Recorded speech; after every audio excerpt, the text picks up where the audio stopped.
Alright, hello everyone. My name's Caden, and today I'll be interviewing my grandma, Linda Dallas, but I call her Mimi. So, Mimi, say hi really quickly.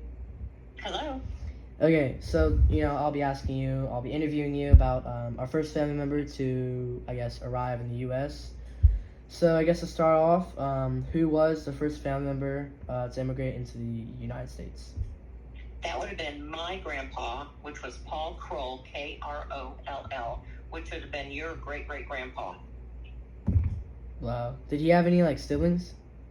He had 8 siblings. Do you know, any of their names or just, The only one that I know of is the one that he came to the U.S. with, and that was Otto. do you know how old they were when they came to the U.S.? My grandpa was 17 years old. And then, do you know how, Otto was, his little brother? Or I'm older? going to assume he was young. I know he was younger, so he could have been 15. 15? Wow. So, Yeah. 17 to 15. Okay. Uh-huh. And, do you know how they came, to the U.S.? Was it by plane, if they had planes back then?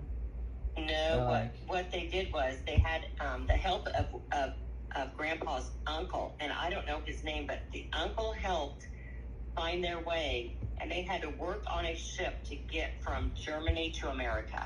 Oh, so they had to, disguise themselves as workers? Yeah, they had to work on the ship to get over to America. Do you know, what they were on? Like what type of worker, or no? I have no idea, but they did make it to New York, and they went through Ellis Island. Which, is that, the Statue of Liberty. That's the statue? Okay. And then, so did they, just stay in New York?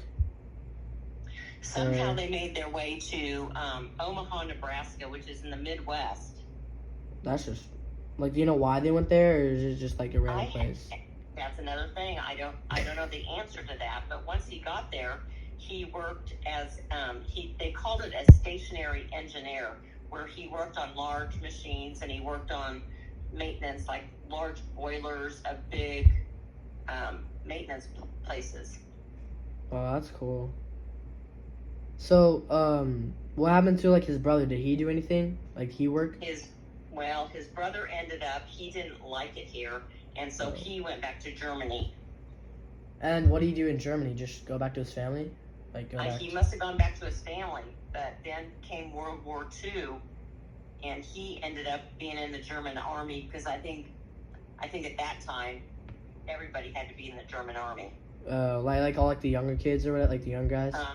Yep, I think they recruited all of them, and he ended up being on the front line, and under one attack, he threw the white flag, which is the surrender flag, and the U.S. troops captured him. And so that was was it the war? Did it stop the war? No, it didn't stop the war. It just stopped that segment. So fight. So it was like a battle, one of the battles. Yes, it was like a battle. That's cool. And then the U.S. troops, since they captured him, they sent them to a war camp in San Antonio, Texas, of all places. Wow. I feel Texas has been has a lot of war stuff involved, right? Yeah. And I had no idea. Wow. That's cool. So then after all of that, did he get married? Who did he meet?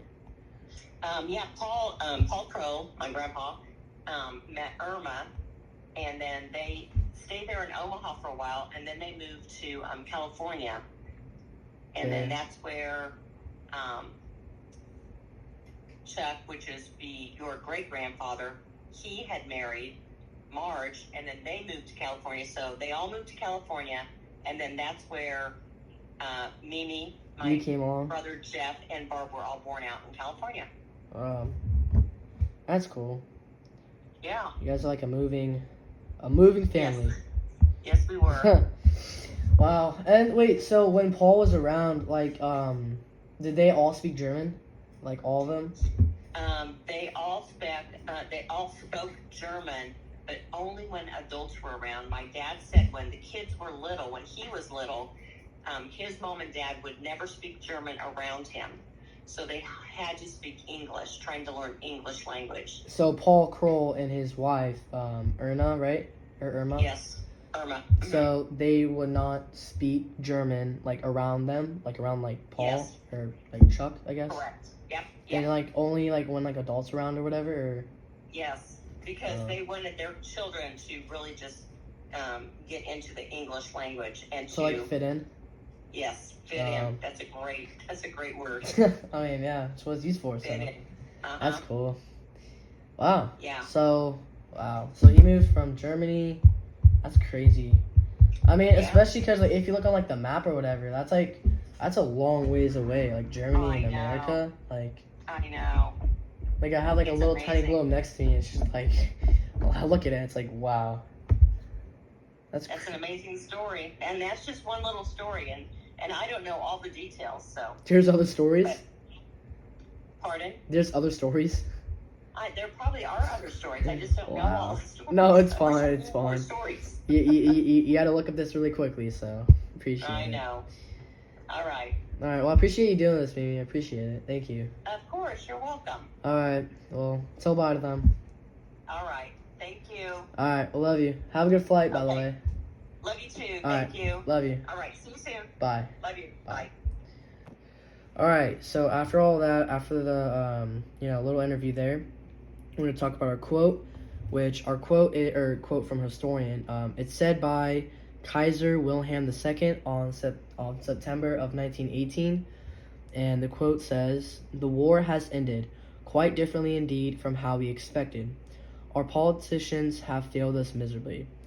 And so this quote just basically says how after the war, I guess, the expectation wasn't what they wanted, and he says that the politicians, the government has basically failed Germany, and it's their fault for the war.